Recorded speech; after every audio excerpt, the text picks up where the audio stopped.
ニャス兄ちゃん。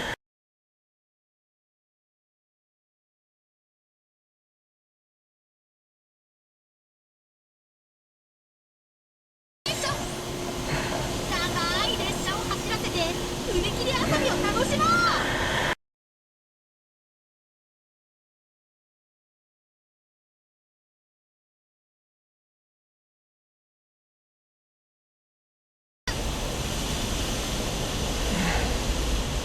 スパイラルエレベーターでとにかくぐんぐんぐんぐん登って登って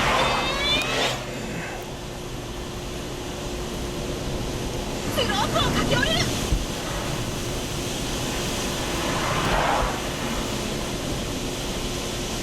パーキングエリア、ヘリポート、ガソリンスタンド、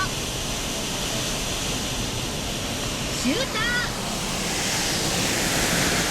陸上戦闘車など楽しんでするだけいっぱい。それにお見事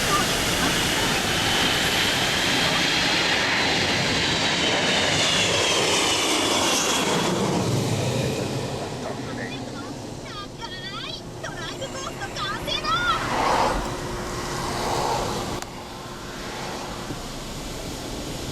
3つ集めて遊んでね。何のなんやった。これがプラレールの新アイテム、でっかいデゴイチが巨大な駅に大変形。お、すが